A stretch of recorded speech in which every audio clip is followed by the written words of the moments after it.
Umut Bey'e ve Mr. V'de sözü vermek istiyorum. Öncelikle kendilerini tanıtmalarını rica edeceğim kendilerinden. Akabinde de sunumlarına geçeriz. Programın formatında gelecek pozisyonlarında şu şekliyle olacak. Sizden gelen sorularla beraber yönelteceğimiz sorularla Çin pazarını daha detaylı, daha güçlü bir şekilde anlamaya, algılamaya çalışacağız ve neticede bazı çözümler oluşturmaya çalışacağız. Çok teşekkür ederim. Buyurun. Thank you very much, Davut Başkan. Firstly, I want to say thanks for the opportunity to speak today. I do appreciate everybody's time in coming in to listen to this great opportunity. I am Turkish. Türkçem biraz bozuk ama İngilizcemizden bugün yönetiriz. Teşekkürler. İnşallah bugün iyi geçer. I'd like to first introduce myself by saying I've spent over 15 years out of Australia. I was born in Sydney. About 11 of those years were spent in China. I set up several organizations and sold them for quite big capital. And I currently am the CEO of a platform called SkyPanda and the CEO of one of Sydney's largest China-based marketing agencies called Hohhot Media.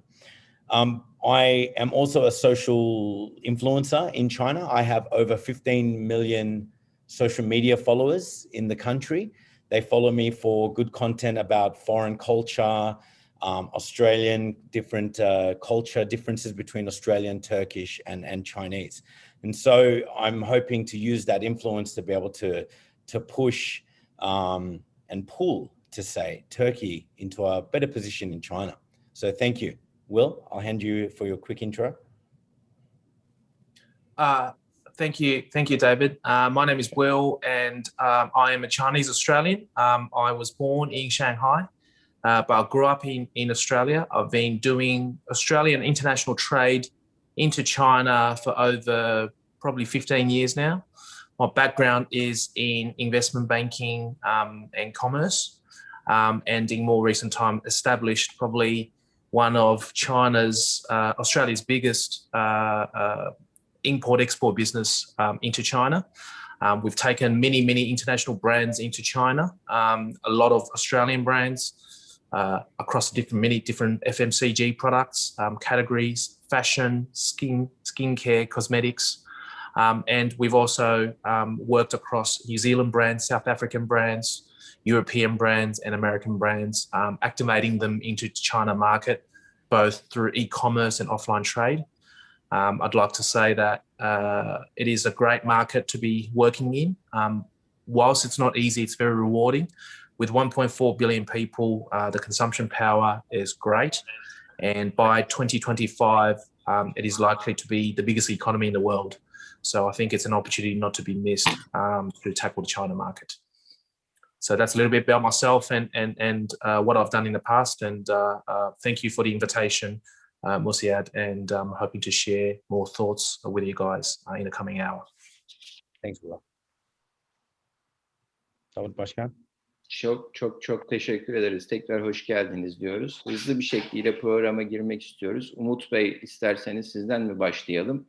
Bir sunumunuz olacaktı bildiğim kadarıyla. Daha sonra Mr. V'de döneceğiz. Buyurun Umut Bey. Teşekkürler. Çok teşekkürler. So I'd like to first start by saying that the idea and the overall theme of today is to talk about the opportunities that exist within China from outside to China. Now, normally when you look and you perceive mainland China, you see it as, what could I purchase from this from this country? What can I take from it to resell? You see, China has one of the largest growing consumer markets in the world. It's already dominated several countries, including the US, and we'll get into that in a moment. But just initially, as I mentioned, my background, I am Turkish. My parents are both from a beautiful city in Turkey called Adana, one of my favorite cities in the world. If anyone asks me where I'm from, I automatically say I'm from Adana. I forget to say I'm Turkish. I'm Adanalı, which of course is Turkish. My social media account, 15 million followers. I'm the CEO of New World Language School. We have a few international schools in North China. I opened them from my bedroom when I was first went into China. I saw a gap in the market, and I'm an opportunist and I'm an entrepreneur. So I decided that I need to fill in this gap. Then I decided that there's a consumer gap. So I opened a company called Sky Panda, which is a platform. On top of that, I own a influencer agency from Australia to China. So there's different verticals I hit that together cover an entire spectrum. And I'm a China market expert. I've written for several newspapers and global news organizations about China statistics and information about data. I've worked with Will very closely in regards to that.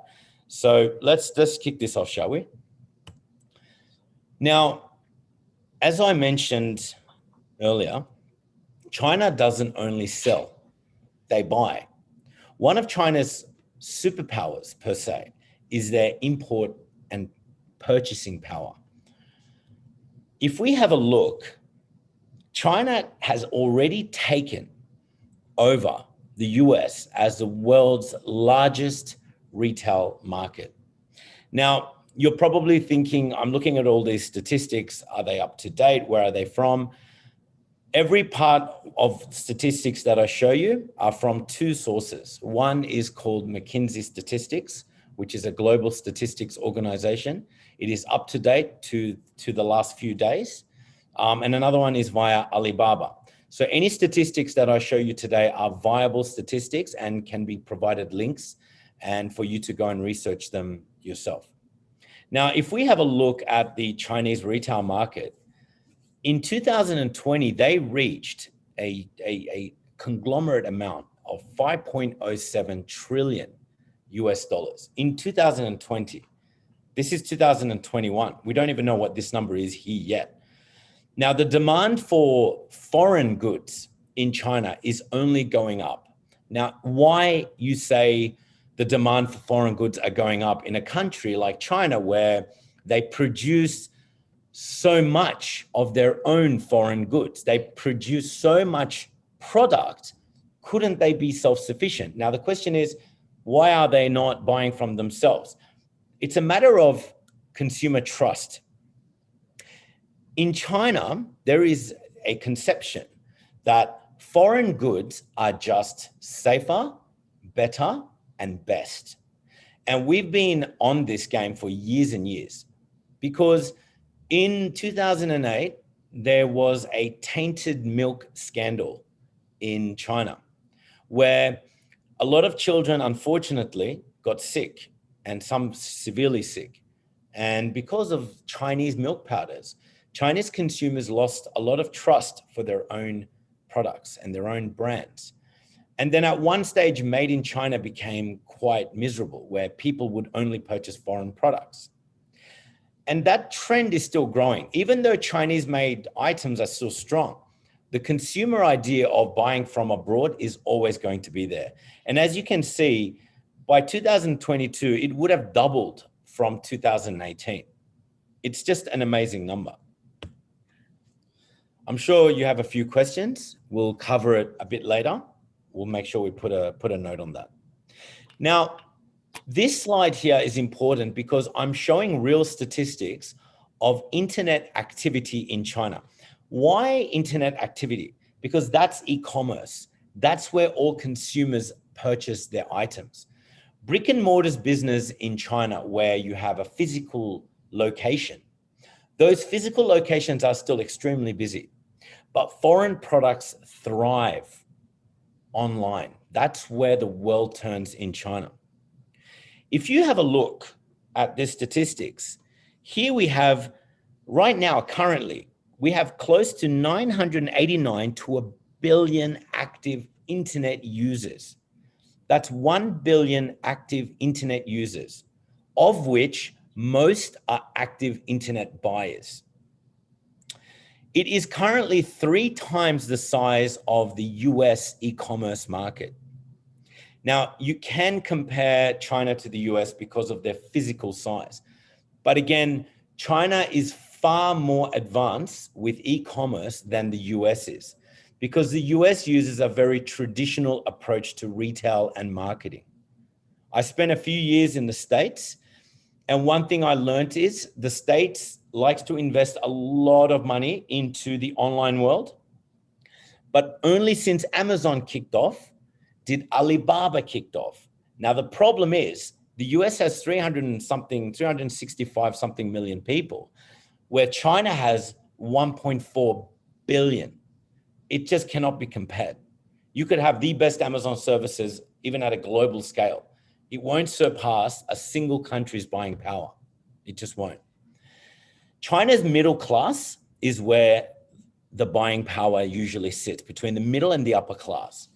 There's between 300 to close to 500 million. Now that 200 million gap is a growth gap of middle class only. And 72% of China internet users are aged 39 or under. So they're incredibly young, yet they're incredibly strong buyers.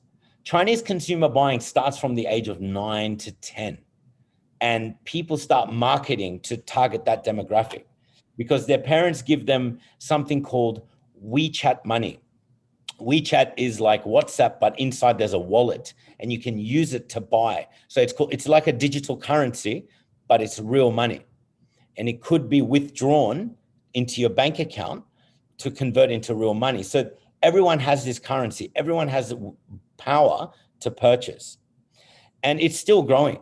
Funny enough, there is actually still 260 cities in China, right, with 1 million people each. So there's still 260 million people. It's untouched market. They haven't even grown into that space yet. So COVID hit the world pretty hard. Hit Turkey, hit Australia, hit China, hit everywhere. But China's growth rate has actually put itself in a safe spot. China is actually currently at a very strong sentiment to grow, where they're soon going to be at a full recovery. Yes, they made a loss overall, but they've also cut their losses and they've started growing profits. And we'll come to some statistics to actually prove that last year was a very profitable year for e-commerce. In a moment, I will show you the e-commerce world of China. Now, China does have the largest e-commerce day in the world. As you know, in America, that's called Black Friday. In Australia, it's called Boxing Day. And I think Turkey, there's a few days spread across the year where people go out to purchase, especially during Ramadan, Bayram, and there's a lot of times where purchasing is super important. Now in China, there is a day called Double 11. Double 11 is a day that is not really a traditional day, but it's called Singles Day. Now the history behind it is the two numbers, 11, 11. So 2 11s is like two couples together. Now Alibaba exploited those days and converted it into an e-commerce day from a few years back. It's amazing if I show you how much money they sell on that day. In a second, from one single second, they process 325,000 orders per second on that day. So within 24 hours, they're actually on 25 billion US dollars in one day. This lasts for over 10 days. It starts from November 1 to November 11th. The big buildup is on November 11th. So in total, they would have reached $74 to $78 billion in just those few days. Could you imagine how important e-commerce is in China if they have their own e-commerce festivals? Now here we come to the opportunity for Turkey. What's happened in 2021 is that the relationship between Turkey and China has solidified. Both nations have found great points to work together to build trade, economy, GDP, loads of things. They're becoming good trade partners per se. Their growing relationship is quite well proven with the train that left Turkey last year in December. That train is a symbol of strength between Turkey and China, and a symbol between a strong routed partnership, and it's a light for the future. Now, by 2025, they say that Turkey has a positive roadmap with China. So between now and 2025, we have to solidify more opportunities with China before the time comes where everyone's at the door. We need to come in early, we need to come in fast. So you're thinking, okay, Turkey is going to send everything into China. What would the Chinese want? Well, I'd like to cover that right now. Let me tell you what the Chinese think of Turkey. I went and I typed in Chinese on Alibaba's search engine. I typed Turkey in Chinese, which means Turkey. And what came up is quite funny. It's not what I expected. The first one was Turkey as a nation, so tourism. The second one was female fashion. Third one was Turkish delight, Turkish jewelry, perfumes, lamps, rosewater, silverware, dried apricots and nuts and things like hazelnuts and whatnot, and Turkish coffee cups. Now you're thinking, okay, well, looks like the Chinese don't want anything else from Turkey. That's not the case. Why this search result came up, it's established because Turkey hasn't educated the Chinese market on Turkey's advantage points. Turkey hasn't gone out of its way to go out to China and say, China's a very closed market. They need to go there and we need to educate the market on what Turkey has to offer. And this is based on what their perception of Turkey is, which isn't necessarily what Turkey really only has to offer. Turkey has to offer so much more, and we know that. And so let's talk about how we can take advantage of the different verticals that China needs. At the moment, the Chinese are kind of purchasing certain things from Turkey, but Turkey is not making profit from these opportunities. Other countries are. So let's get into that. I did some research with my team on two types of products. One is apricots and one is hazelnuts. Why these two? Because they were the immediate factor that came to mind when I thought of Turkey, and I wanted to show and prove a point. And they're quite already existing in the Chinese market from Turkey. Made in Turkey apricots are being sold to third countries and then resold into China direct to consumers. So basically what's happening is Turkey is making little to no profit from any of these sales. We need to go straight to the Chinese consumers. Here is a classic store. In front of you, what you can see is an apricot store in China. Here, you can clearly see that there are numbers, 29.9, that's Chinese money. So that equals to roughly 5 Aussie to US dollars. They have sold from one single SKU close to 10,000 bags per month. Now, you think that's not a big number, potentially? Remember, each store has over 30 to 50 SKUs. A SKU is an item listed. So they have 30 to 50 different items. So each individual store would potentially be making close to 300,000 RMB, which comes to around 50,000 US dollars. Now, these are top stores. These are not just the average Joe. They're making 50,000 US dollars a month. Some normal guys buying apricots from Turkey, but from a third country like Thailand or Malaysia. The Turkish farmers are making close to nothing from this. They're making probably close to 5 cents per X dozen, where that X dozen is then sold for $30. So the reason for that is the Chinese farmers are either growing the produce in Turkey and then selling it out, or they're purchasing it at a very, very cheap wholesale rate from Turkey. And another example is that their farmers only make less than 1% of all the profits. That is not good. I want to see more of that currency going into my country. I want to see more money going back into those farmers' hands, back into the suppliers, back into Turkish GDP, not losing it to other countries. That's not what I want to see.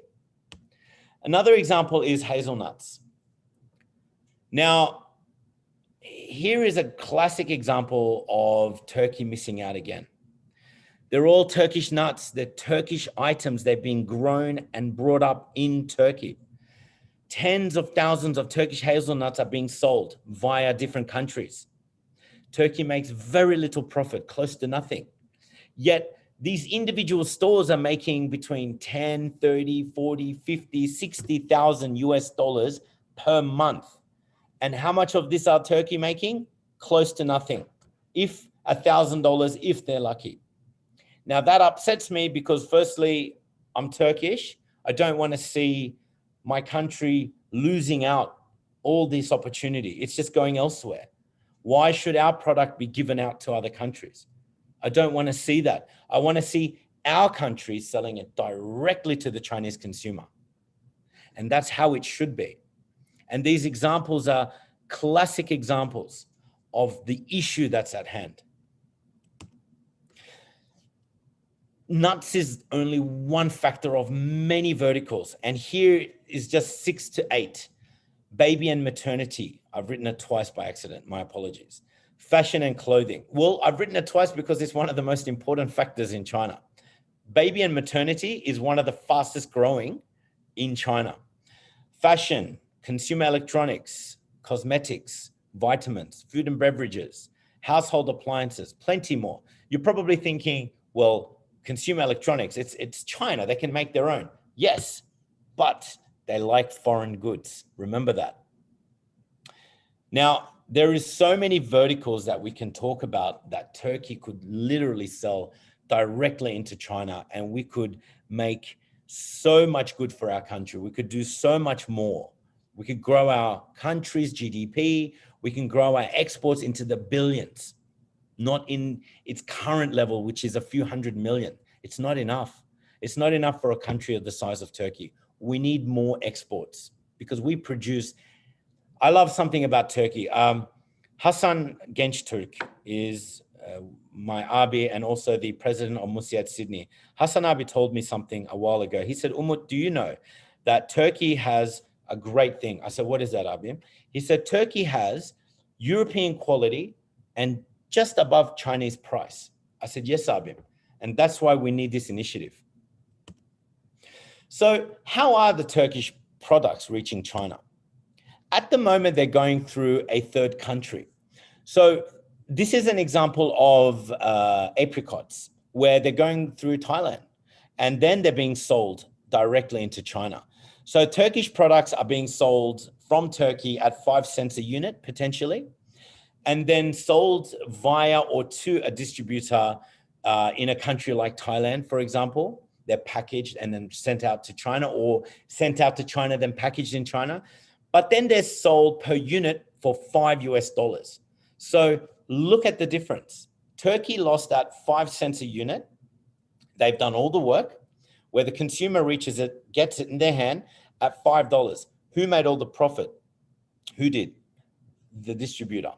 The person in the middle, not the people in Turkey, not the sailor, not the growers, not the suppliers, not the employees, no one. And so we need to change that. And what we're proposing is to get Turkey directly involved with China via a platform for MÜSİAD that would be able to give Chinese consumers access, not a portal, not a website, a platform.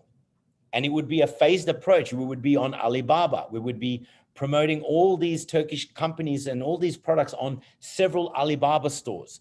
We would roll it out in phases, right? And then what we would do is the funds would go directly through MÜSİAD and back to Turkey. There's no middleman. There won't be any cut losses. Every cent of those stores that were selling 50, 60, 100, 200,000 US dollars a month would go straight into Turkish pockets. And that's what we want to build. And the Chinese consumer doesn't miss out. The Chinese consumer could get the products potentially cheaper than they did before. And so that's what we are building. And for me personally, that's the end of my presentation. I wish to say thank you very much. And thank you for your time. I will be here for questions later on. Davut Başkanım, would you like me to hand it over to Will? Evet. Thank you. Şöyle, çok teşekkür ederim öncelikle Umut Bey. Bu toplantının kıymetli MÜSİAD dostları, bu toplantının esas mimarı Hasan Gençtürk Başkanıma da hasreten çok teşekkür ederim. Şu anda kendisi de dinliyor bizi. Sydney Başkanımız bizim MÜSİAD'da. Bu toplantıya gelene kadar aşağı yukarı 5-6 civarında bir toplantı yaptık. Kendinin özelinde, kendi misafirperverliğinde, kendini yapmış olduğu Hasan Başkanımın misafirperverliğinde iş yavaş yavaş gelişti. Biz kendi üyelerimiz noktasında bir duyuruya çıktık. Çin pazarıyla alakalı ilgili misiniz, ilgili değil misiniz diye ve çok güzel repeteler aldık bu anketimizde. Çin'e direkt anlamda fokuslanmış durumda. Zaten şimdi dünyaya da baktığımız zaman, incelediğimiz zaman 18.7 trilyon dolarlık bir marketten bahsediyoruz. Bunun aşağı yukarısında ihracat anlamında 2.5 trilyon dolarını sırf kendi başına Çin yapıyor. Yani dünya ticaretinin içerisinde %15'lik bir pazara sahip. Bu çok büyük bir rakam. Yani %1'lerin, binlerlik rakamların konuşulduğu bir dünya ticaret platformunun içerisinde Türkiye açısından %15'lik büyük bir markete sahip ve dünyanın en büyük ithalatçılarından bir tanesi. Bu da büyük bir avantaj. Yani ülkede sadece Çin pazarı anlamında Çin'i şu şekliyle değerlendirmemek lazım. Sadece ihracat yapıyor anlamında değerlendirmemek lazım. Dünyanın da en büyük ithalatçısı olduğunu da görmek lazım. İthalatçılarından 2. sırada olduğunu da görmek lazım.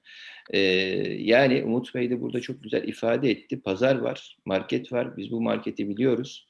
Önemli olan bu connection'ı, bu irtibatı sağlayıp Umut Bey esasında bizim Anadolu tabiriyle şunu söylüyor. Diyor ki biz size diyor daha fazla para kazandırmak istiyoruz diyor. Temel felsefemiz bunun üzerine kurulu diyor. Yapacağımız çalışmalarla diyor. Kendisine yapmış olduğu sunumdan dolayı çok teşekkür ediyorum. Bu birkaç tane soru var. Bayağı bir soru var hatta. Ben devamlı not alıyorum bu soruları. İnşallah Mr. Will'in sunumundan sonra bu soruları soru cevap şeklinde değerlendirip daha farklı bir boyuta geçirmek istiyoruz toplantıyı. Mr. Will buyurun. Teşekkür ederim. Thank you, and thank you everyone for taking the time to listen to my presentation. And David, if you wouldn't mind, Mr. Woolman, to put that on, thank you very much. Can we please go to the third slide, where just briefly reintroducing myself again. So my name is Will Zhao, and I'm the CEO of a business called Yaru Ventures. We specialize in bringing international brands into the China market. As I said before, I was born in China. I grew up in Sydney and I've been doing business in China for over 15 years.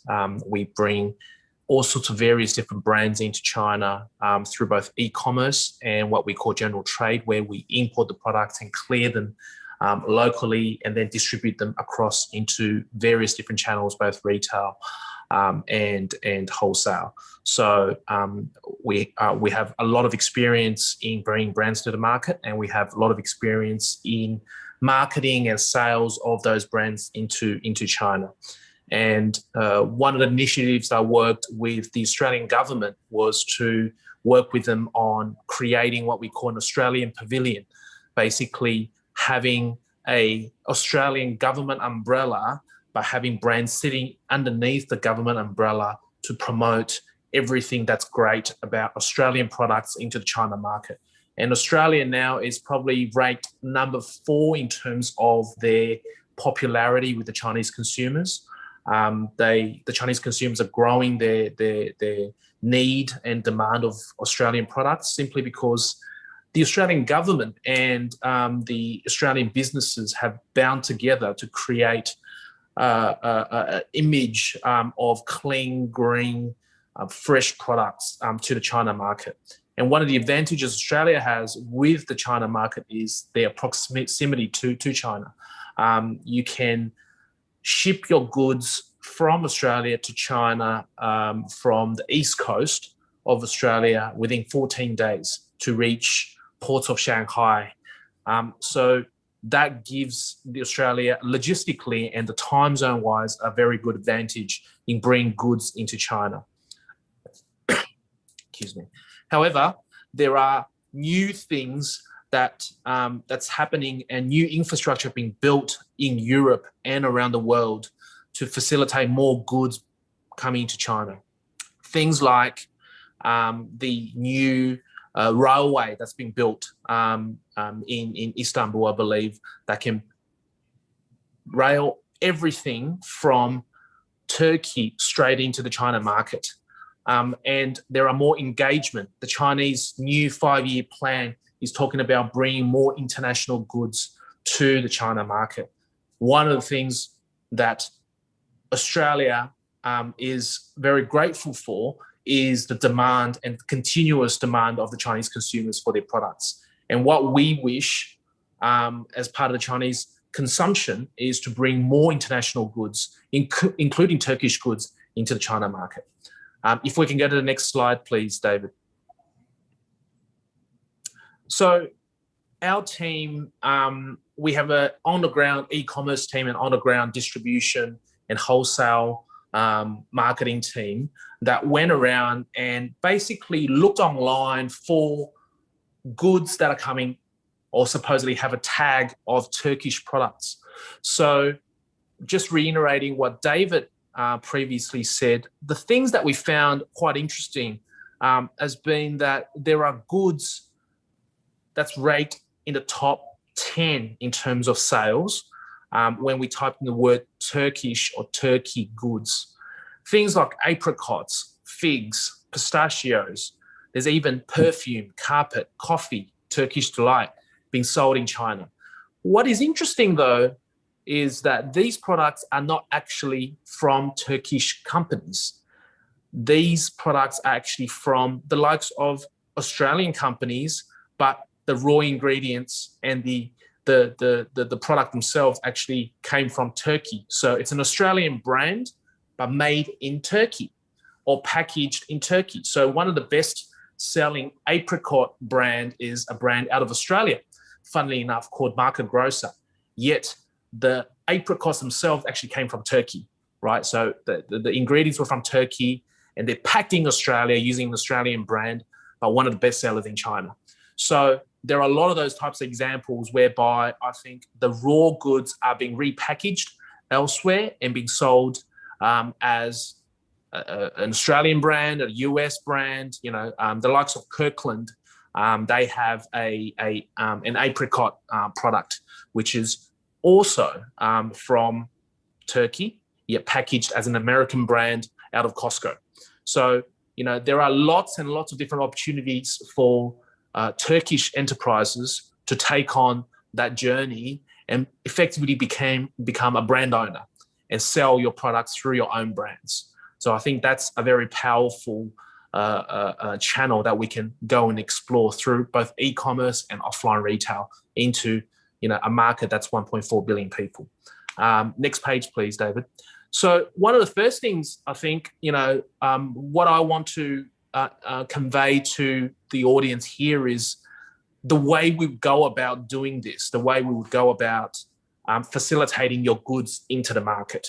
And one of the very first things, depending on what the type of goods you've got, whether it's FMCG products, whether it's food and beverage, or whether it's fashion or various other products, we need to then obviously compare your product to what's currently on the market. Whether it's quality, whether it's price, whether what category it should be in, whether it's premium, whether it's value end, whether it is a product where you need to put a lot of marketing through. We would first evaluate the competitive nature and the landscape of those products first. The next page, please, David. And then we would look at the multi-channel approach we would take there are a lot of great offline retail supermarket chains in China. It's a very segmented market. No one particular supermarket chain takes more than 5% of the market share of the overall Chinese retail. And then we would look at the e-commerce landscape. Should you become an e-commerce e-tailer to distribute a lot of your products directly to the consumer, and then build up your profile, build up your brand, then at the same time import your goods into the country and distribute them across into retail channels. So we would look at what we call an O2O model, whereby it's online to offline and combining bricks and mortar traditional retail with new retail, which is e-commerce, and then put your products through that to build a brand and build brand Turkey, right? Let's talk about a bigger vision about building brand Turkey. Australia has done a really good job in promoting behind brand Australia. There is Australian Pavilion. There is an e-commerce store on Alibaba called Wine Australia. Basically, it is a government-sponsored flagship store online that sells Australian wine for all these different wineries in Australia. So it's sitting under the government banner, but it is over 100 wineries providing their best products, selling across into the China market. So we need to look at this whole branding of the products and how to combine both government and private enterprise and all your efforts to create something that's a lot more unique and create brand Turkey. And then we would look at the next page, which is planning execution. It's about creating a landscape online, and then it's about creating a landscape offline. It's tackling both market. The online market currently is approximately 20 to 25% of the overall consumption market. So offline market is still buying large bricks and mortar, and a lot of people still using offline. But the online market is growing, and it's been growing, high double digits year on year, every year. So we need to look at both options and to see what is the best outcome for the brand, for your products. Offline market is really driven by what we call third to fourth tier cities within China. A very small city in China could have 1 million people in it. And I've been into those cities before. Whilst it is still underdeveloped, the spending power is no less than the spending power in a first tier city like Shanghai or Beijing. So in the next page, if we can, what we're talking about here is the process you would go through to facilitate products into the country. You obviously would need to have a warehouse system to warehouse your products. You would have access to consumer and shopper insights to then provide the right suggestions for you to bring products to the market. You will have access to all these different provinces and consumers. You would have a full supply chain from the point of leaving your shipping yard in Turkey, whether it's in Istanbul or Ankara, and then having them arrive in Shanghai, Beijing, or one of the other ports to clear customs, to then bring them into the warehouse, to then send them to the stores, or sometimes directly to the consumer themselves. So it's about having that full transparency and having that full supply chain to allow you to understand end to end how it all works. Next page, please.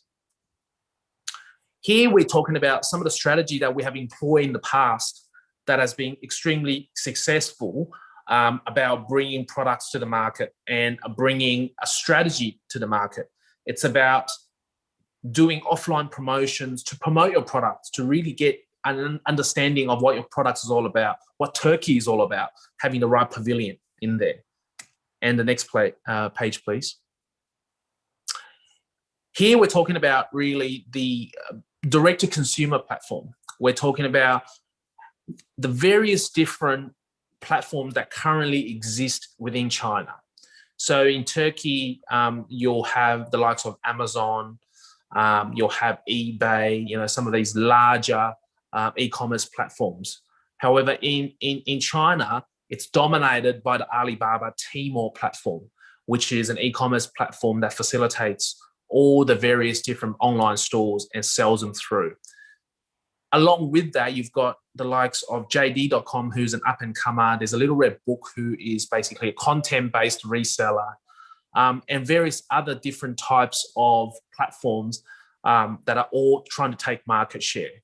So in China today, there is no business unless you have an e-commerce business to start off. And that is probably the fastest way of bringing your products into the market and then promote behind digitally, and then going offline into the distribution market, into the broader retail market.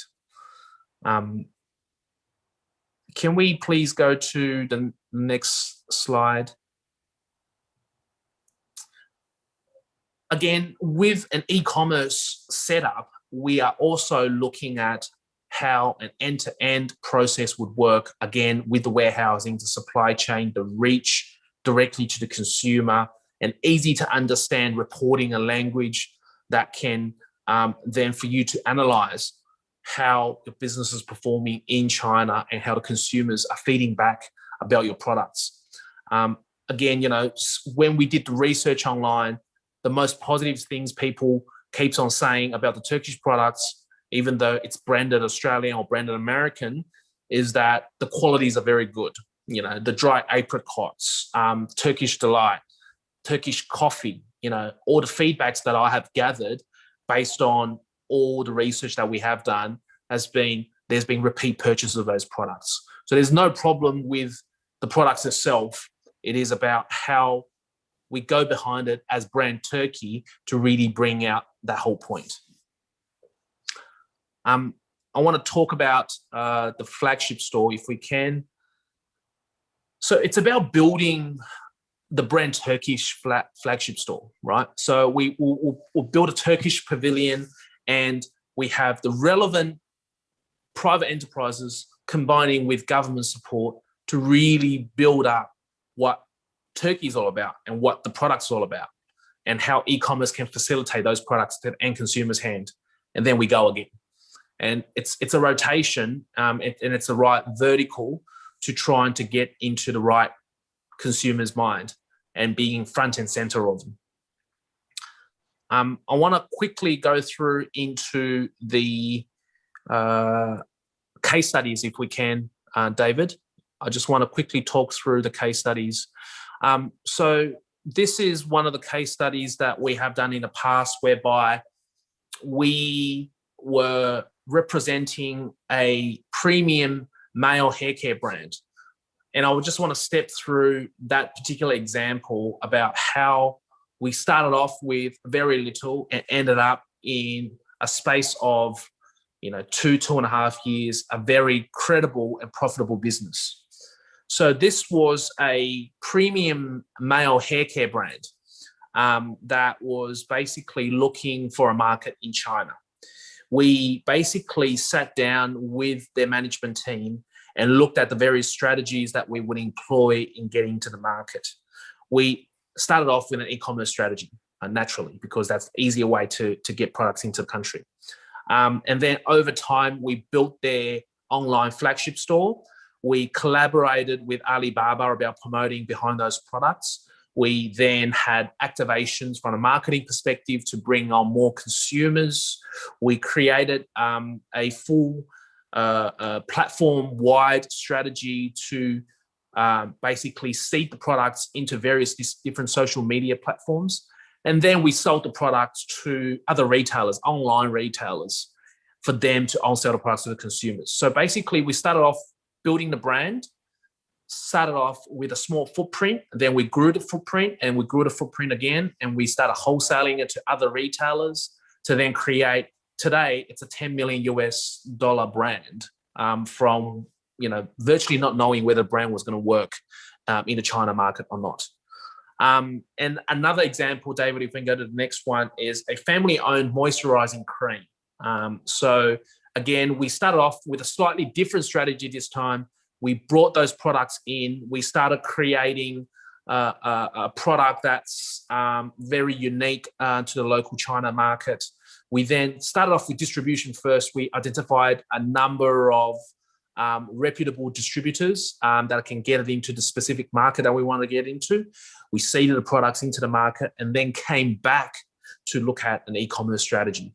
And we grew the brand again in China, both offline and online. And it is, again, a very popular brand, probably one of the top 10 foreign moisturizing cream brands in China at the value end of the market. So it's not a premium brand, but it's at the value end of the market. Again, a different strategy, but we sat down and worked that through. The next one is a new to market all natural skincare brand. So what we did was basically, again, we started off with an e-commerce strategy, create an e-commerce market, a go-to-market strategy, facilitate the whole supply chain into the market to then seed the products into it. We then grew the market, more retailers became interested. They then came and bought the brand. They took on the brand into different new markets. We have more specialized distributors to take on that particular brand to then spread the word and build the brand from that onwards. So it's a fairly new brand into the market, but it's already surpassing some of the expectations that had originally been set for that particular brand. Now, one of the examples that I didn't put down was, the creation of Australia, New Zealand pavilions, and how the government actually supported that initiative both in Australia and also in China. So one of the good things about the improving relationships between Turkey and China is that we can have those conversations between governments and also between private enterprises to build that support, build that rapport, to then create a combination where we can benefit both from Turkish-grown, Turkish-made goods and the Chinese consumers who are hungry for good quality products. It is one of the most powerful consumption powers of the world. You have, by 2025, possibly more than 800 million people who will be middle class, and that's $55,000 a year in terms of income. And with their relatively low standards of cost of living in China, there's going to be a lot of spending power.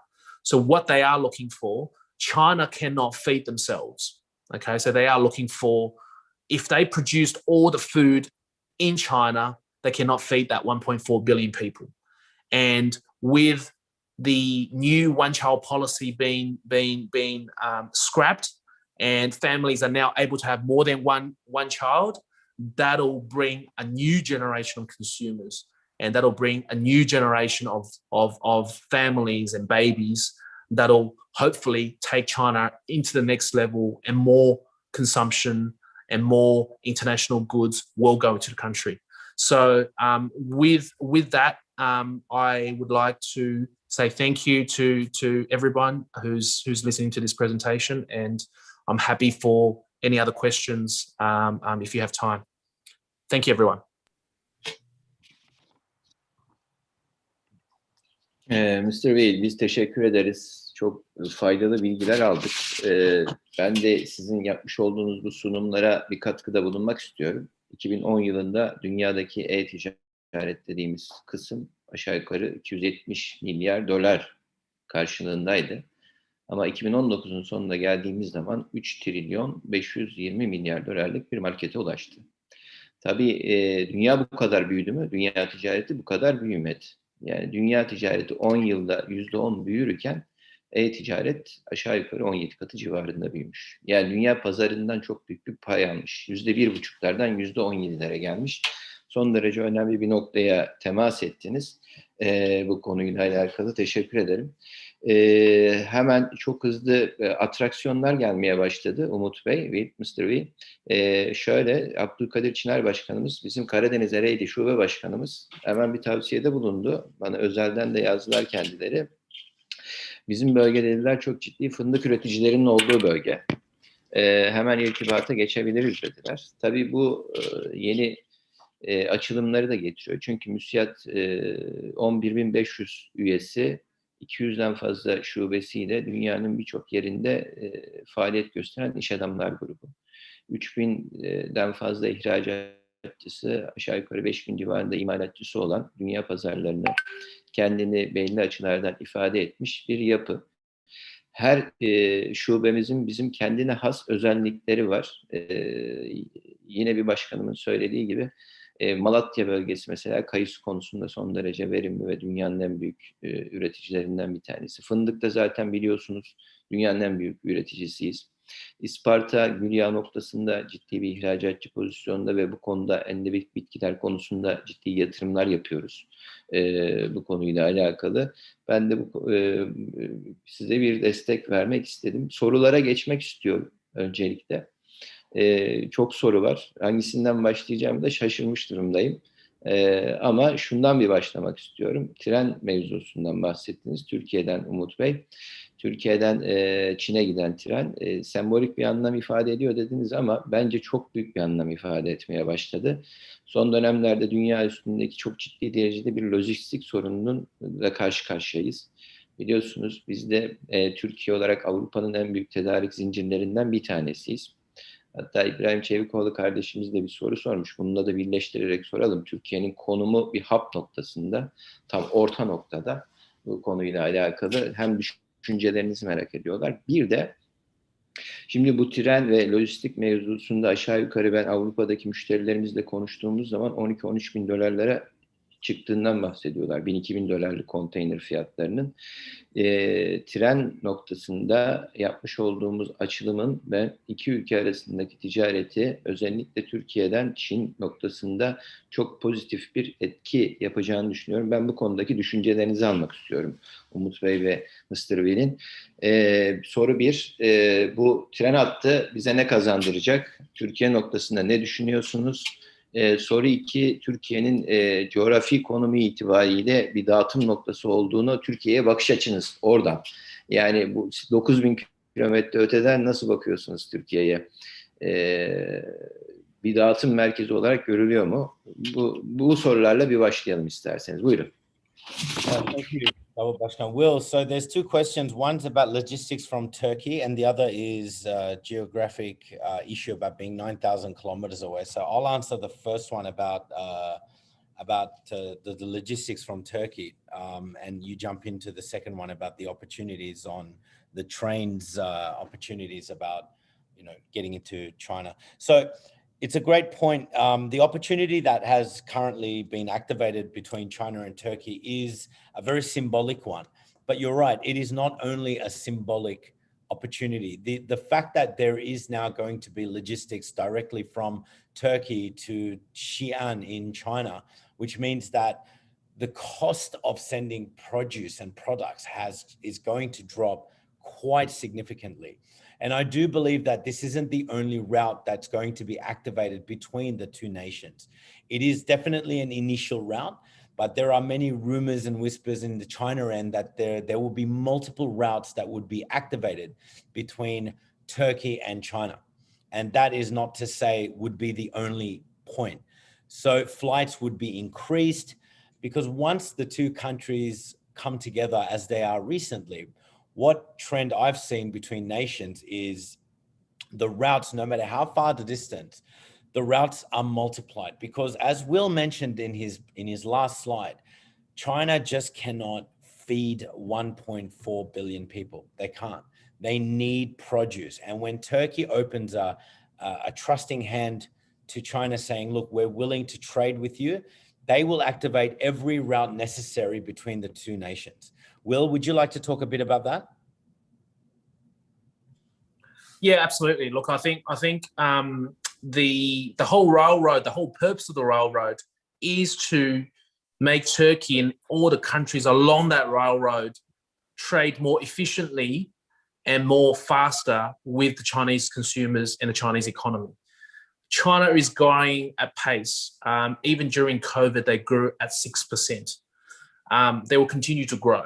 And their population will continue to want new products and all the best products from all over the world.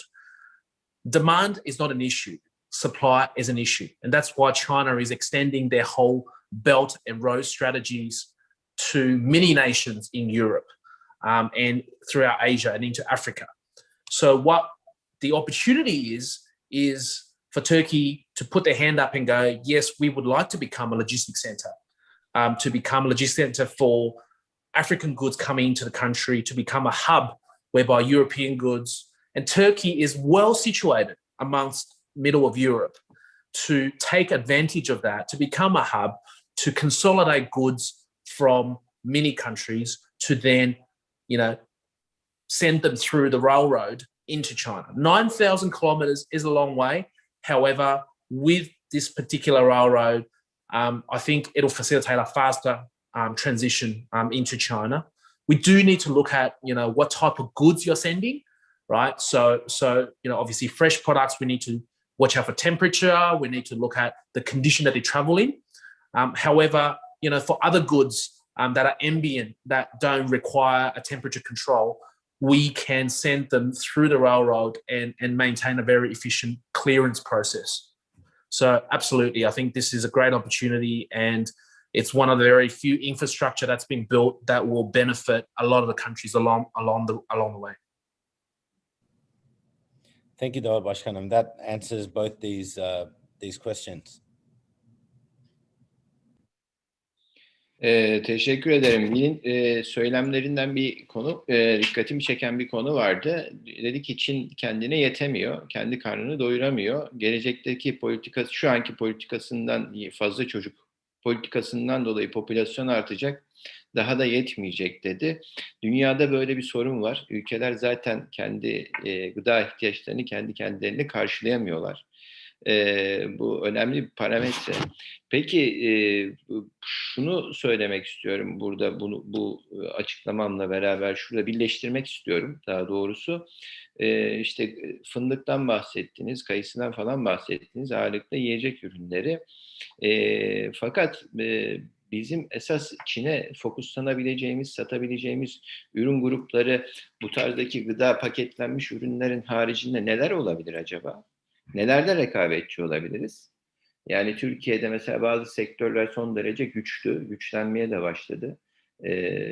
Bu sektörlerin içerisinde sizin dikkatinizi çeken bir şey var mı oradan baktığınızda? Şu sektörler çok güçlü olabilir.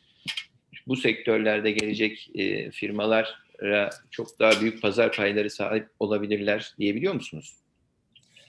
Thank you, David Başkan. So, yes, I think Turkey isn't limited to small consumer packaged products.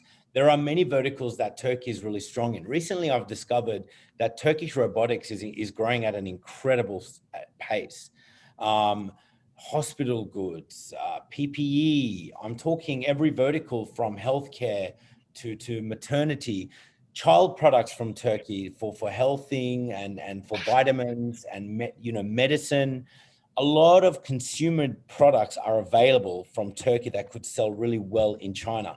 Also, this is not only a B2C opportunity, this is also a wholesale opportunity where we're looking at we're not only facilitating the gateway for China consumers, but we're also going to be dealing with the distributors and selling them at a very wholesale level.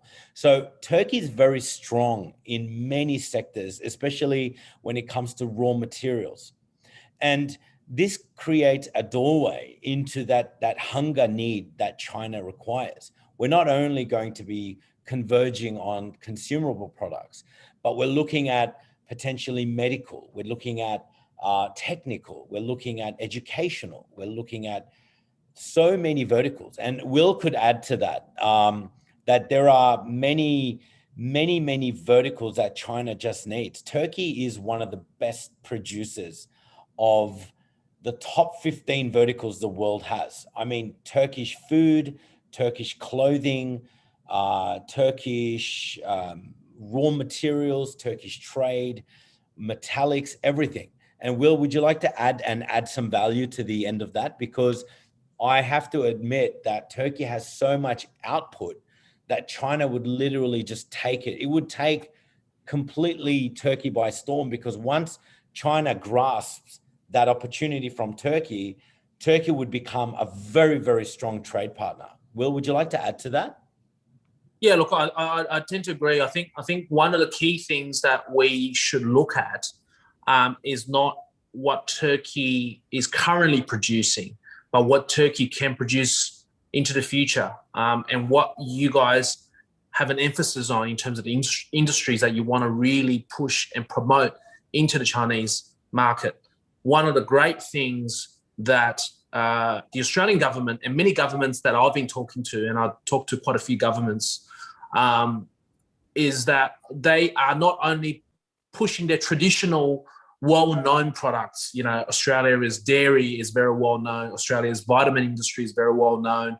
Australia's wine is very well-known. Not only are they pushing these type of products, but they're coming out with new, interesting lines of products that are not known to be very competitive in the past in China, but they are now pushing those type of products. You know, Australia is now pushing skincare, you know, natural skincare, hemp products, you know, cannabis skincare and cannabis-related food products, hemp-related food products into the Chinese market.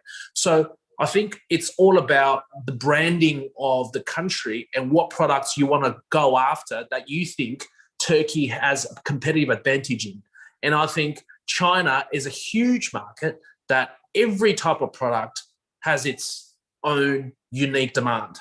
So what we need to discover is, what is your strategy in getting those products into the market? There will be demand there. It's just how we go about promoting the whole branding of Turkish products into that market. Like Australia has done a great job. New Zealand has done a great job. US did do a good job, and now they're sort of putting that relationship on hold. But Europe, with the likes of France, with the likes of Germany, they're still doing a great job in promoting a whole country strategy and then the products underneath that country strategy.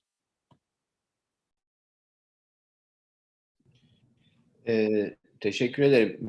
Şimdi 2000'li yılların başındaki gibi Çin üretim ekonomisinde çok başarılı değil.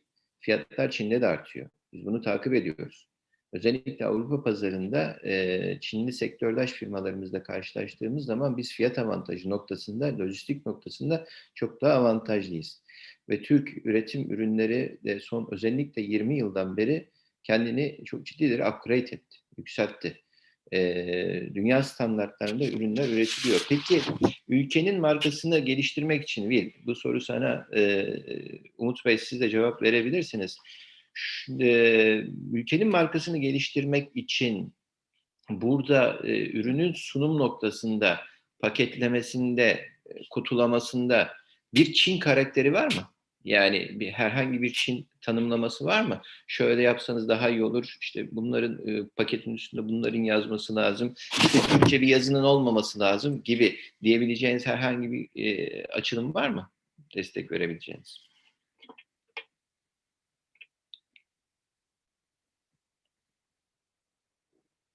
Yeah, thank you for that question. So yes, I do have a lot of suggestions. So when exporting from Turkey into China, there are two avenues to do it. The first avenue is to go direct and cross-border. Cross-border meaning you're not general trading in China. So basically means that you're selling directly to the consumer from Turkey to the consumer in China. So this product doesn't necessarily have to have any Chinese writing on it. It looks more authentic as a Turkish product with a Chinese label on it, with a QR code, and it lands in the Chinese consumer's hands as a foreign product. Once that consumer repeatedly buys and that product takes a market advantage and dominates the market space, it becomes more cost effective for the Turkish brand to have packaging done in China, where at that level, we would then produce the products with both bilingual, both Turkish and Chinese writing. Now that's at the level where the product has already reached a certain market share. And that happens quite a lot, such as milk from Australia, A2 milk, or certain milk powder companies. Depending on the vertical, but I always see Chinese consumers purchasing products with majority authenticated foreign look and writing, and a small ingredient or a sticker slapped on top with an authentication of import. That's how in my experience, Chinese consumers see and how they should receive foreign products. And just to add to that, thank you, Umut. Just to add to that, I think packaging is very important if we want to bring out the value of those products. So why I say that is a L'Oreal product is packaged in such a way that you know that a L'Oreal skincare product is worth something versus something that you pick it up from a local supermarket shop versus a skincare shop. So the Chinese consumers do look at the packaging itself to then have an arbitrary value added to that particular product. So from my perspective, if we are selling a premium product, we need the packaging to reflect that the product itself is premium. If we are selling a value product, then we can have the packaging little less premium and little less complex so that it reflects the value end of the market. So packaging and the unique selling point of those products are always very important to the Chinese consumers, but they also need to be comfortable that these products are made not only for the Chinese, but they are also sold locally in the Turkish market. What they want to feel is that when they're picking up a product in a supermarket that's imported from Turkey, at the very same time, a Turkish citizen is picking it up in an Istanbul supermarket. So the product does not change, and they want to feel the authentication. They want to feel the experience a Turkish person is feeling right there and then in a Turkish supermarket. Peki. Teşekkür ederim. Ben bu soruyu niçin sordum? %95'ine Amerika pazarına odaklanmış bir üyemiz soru sormuş. Hatta Amerikan kalite ödülleri de varmış. Şöyle, Amerika'ya yapılan ticaretlerde, yapılacak ihracatlarda Amerikan standartların belirlemiş olduğu çizgiler var. Paketleme çizgileri var, kutulama modelleri var, size'lar, ebatlar Türkiye'ye göre çok daha farklı. Siz eğer ki bu tarzda bir ürün üretemiyorsanız Amerikan pazarına girme şansınız yok. Ben de Çin noktasında böyle bir şey var mı diye merak ettiğim için sormuştum. Çok detaylı bir bilgi verdiniz. Yani bizim işimiz daha kolay. Yani biz paketlemeyi çok kolay değiştirebilen yapılar değiliz Türk imalatçıları. Ülkeye özel çok çalışabilecek yapılar değiliz. Yani işimizin kolay olduğunu, ticaretimizin daha bereketli olacağını düşünüyorum bu konuyla alakalı. Bizim komitemizden bir arkadaşımız Ömer Bey bir soru sormuş Umut Bey'e. Demiş ki bu bahsetmiş olduğunuz platform konusunda demiş biraz daha detaylı bir bilgi verebilir misiniz? Biraz açabilir misiniz? Kafanızda tam yapmış olduğunuz o sunumun içerisindeki bu platformun açılımının nasıl olduğunu biraz daha detaylandırabilir misiniz diye rica etmiş. Thank you, David Başkan. So basically, let's talk more about the stages that would lead to the platform. The platform is basically the end game where MÜSİAD would be promoting everything Turkish at a level that would replicate the likes of AliExpress, but not only to China, but to the rest of the world. The thing is, though, in order to achieve that, we would need to achieve market share in China. We can't just jump to wagon and say, we want to build a platform today that's wasteful and it's not the smart thing to do. What I always suggest is we take a phased approach. We first enter the Chinese market. We start with phase one, which is insert ourselves into the existing Chinese e-commerce world by building stores for individual suppliers and have them managed under a big MÜSİAD umbrella. And then we would have our teams manage the demand, and then we would send the demands out to Turkey and the trade would begin. It's literally as simple as that. But in order to achieve that goal, there would be steps involved. So there would be a step of setup, research, marketing, education, and finally sales. And Will could concur on that because Will and I have already started implementing an overall plan on activating this. Will, do you want to jump in? Yeah, look, I think the whole process is rather simple. However, because the Turkish brand is not well known in the China market yet, what we need to build is the whole Turkish brand and why Turkish products are unique. The reasons why some of those apricot brands in China worked using an Australian brand but Turkish-made apricots is because they've gone behind the Australian brand and go, we have incredible quality control. We produce great goods, even though the raw material and the ingredients came from somewhere else, our branding is strong, our quality control is strong. So even if we put in a different brand of apricots from Turkey into the market, we may not compete against an Australian brand using Turkish products because they're well known, and a lot of people would prefer to buy theirs versus ours. So what we need to come in is what is our key unique selling point of those products and then promote behind it. But the process to answer the question is quite simple. We first identify our different types of products that we want to bring to the market.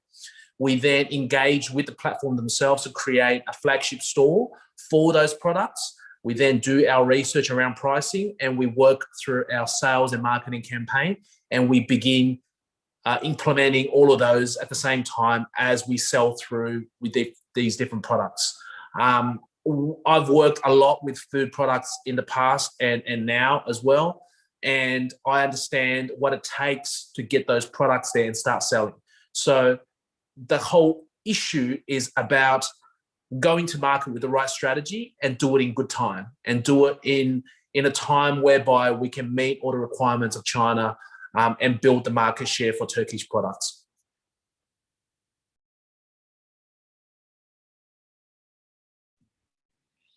Peki hemen bunun akabinde şöyle bir soru sorayım ben. Konveksiyonel anlamdaki distribütör kanalı mı daha etkili olabilir şu anın konjüktürü itibariyle? Yoksa e-ticaret üstünden, platformlar üstünden yapılabilecek bir ticaret modeli mi daha hızlı hareket ettirebilir Türk ihracatçısını? I'll answer that first, if I can. It depends on your product, because if we're talking about raw ingredients, perhaps a distributor is a lot effective and faster. If we're talking about creating whole Turkish brand and products underneath that, we're definitely talking about e-commerce, because what e-commerce does is, if you think about a distributor in China, no one distributor can cover all of China. It's just simply too big. But if you go to e-commerce, you can, because e-commerce can reach every single person in China. And the Chinese logistics system is amazing. You make an order on Monday, you sometimes get your product on Monday within the same day. And sometimes within the next 6 hours, you'll get your product. So the e-commerce space is about reaching everybody, whereas the distributor model is reaching certain channels. The distributor model is talking about less margins, less profit, but potentially more risk-free in terms of not having to invest a lot upfront to get into that market. But it's fraught with danger. What I mean by that is distributors only work with products that they can move. If we are going to the market with a product that's not known to the Chinese consumers, that are new to the market, the distributor will take it on. If they can't sell it, they will never move it again. So the danger really is you've damaged the relationship and you damage your product and damage your brand into the market. Whilst you go to e-commerce, you are really putting the destiny in your own hands. You need to know what your product's unique selling points are. You need to then launch a campaign to promote all of that, and you build market share, you build your brand. And then once it's all popular, distributors will come. I've built many brands in the past whereby our strategy, because it's not a known branding to the market, our strategy was to go to the market through e-commerce, reach to all the consumers in China, start building the brand, start building strategies around the brand to make it popular. And once it's popular, distributors all came from everywhere. There will be a distributor that said, I'll cover Beijing for you. Another one would say, I'll cover Shanghai for you. Another one would say, I'll cover smaller cities for you. So that strategy worked perfectly for certain brands. But ultimately, it depends on the category of products you have and how you want to go about getting into that market, whether it's a longer term play or we just looking for a trade. I agree with Will on that one. So just to add to what Will mentioned, distributor deals are good, but they can't cover a very large region of China. Most best practice is to kick off with again, depending on the product, but kick off with e-commerce because you put your fate in your own hands. And in saying so, you cover a spectrum. With e-commerce in China, it's not like here in the West or in Turkey or anywhere where you literally have to put your product out and you're in charge of your centered marketing, where you're paying drips of marketing fees to Amazon or to promote it for you. It's very different. China has a very strong marketing engine, and it's called influencer marketing, and it works really well in China. So influencer marketing is very commonly known in Turkey as internet celebrity marketing, such as Instagram, Facebook, whatnot. But in China, they have their own type of influencers that specifically cover e-commerce. So let me give you an example. So there is a type of many levels of influencers. The first one is called a KOC, okay? It's called a KOC, which is an influencer with a small fan base, but very strong buyers. So potentially they have up to 500 to 2,000 followers, but every single one of those followers are clients. And their fees are cheaper, and we basically churn through these influencers, and they seed the idea of a product. They educate the market for us.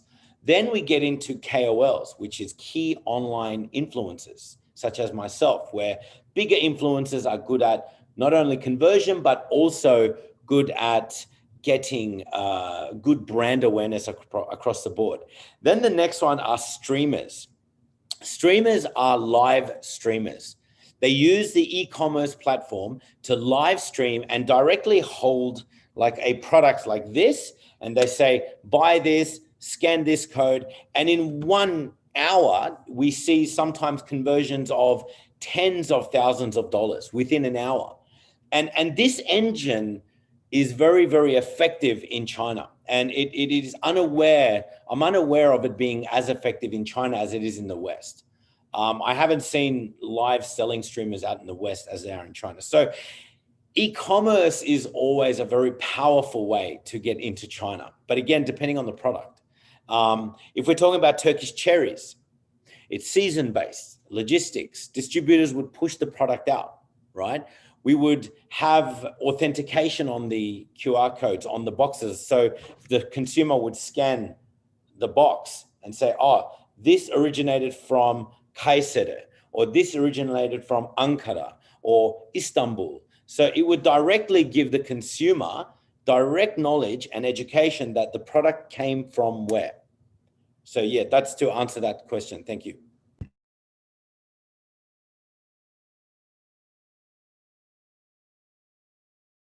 Evet, teşekkür ederim. Şimdi dünyaya bakıyorsunuz, 3,1 trilyon dolar Merkez Bankası rezervleriyle Amerika'dan sonra en fazla dolar sizde. Yani Çin'de. Öyle ifade edelim. Yani ülkenin paraya ihtiyacı yok. Çok rahat ithalat yapabilir. Peki, yapmış olduğu bu ithalatlarda, gümrüklerde herhangi bir blokajla karşı karşıya kalabiliyor mu? Yani gümrükleriniz çok yüksektir diyebileceğiniz bir durumla karşı karşıya kalabilir miyiz? Rekabetçi olma şansımızı yitirebilir miyiz? Bu konuda biraz bilgi verebilir misiniz? Malumatınız varsa.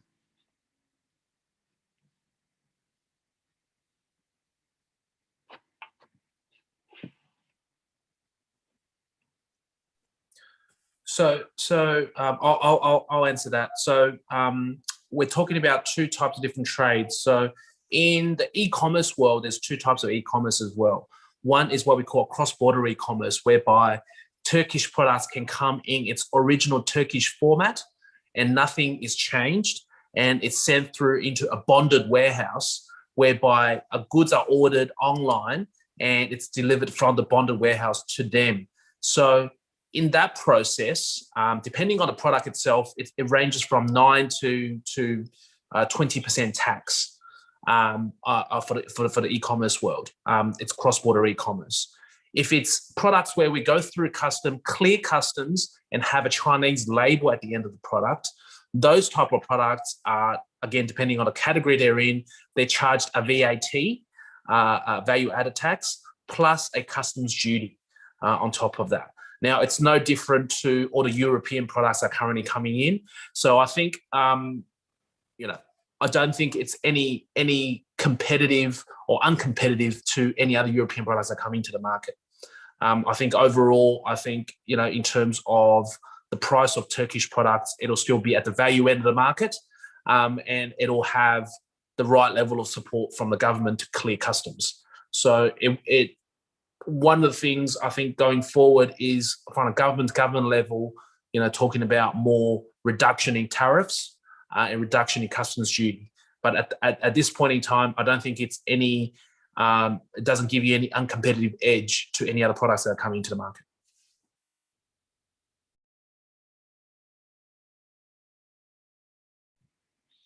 Peki, çok teşekkür ederim. Biz MÜSİAD İhracatı Geliştirme ve Eşleştirme Komitesi olarak alt çalışma gruplarımız var, alt çalışma komitelerimiz var. Bunlardan bir tanesi ticari istihbarat.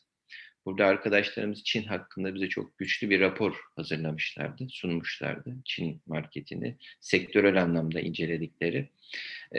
İnşallah o alt çalışma grubumuz, bunun yanında Türkiye'de ihracat, e-ticaret, e-ihracat, mikro ihracat ve normal ihracat konusundaki devlet teşvikleri konusunda çalışan bir başka alt çalışma grubumuz var. Onların yapmış oldukları bir raporumuz var. O da bitti. Şimdi bizim üstünde çok güçlü bir şekilde çalıştığımız, benim de böyle çok merakla beklediğim yeni bir raporumuz var. E-ticaret, e-commerce dediğimiz ve mikro ihracat dediğimiz konu. Bu konuyla da alakalı bir rapor çıkacak. Hepsini de bir araya getirdiğimiz zaman inşallah belli noktalarda sizinle ortak bir platform oluşturma noktasında çok daha güçlü bilgilere sahip olmuş olacağız. Efendim, ben şöyle konuları bir genel olarak bir toplamak istiyorum. Evet, 5,7 trilyon dolarlık bir iç marketten bahsediyorsunuz. Çin tüketiminden bahsediyorsunuz yıllık.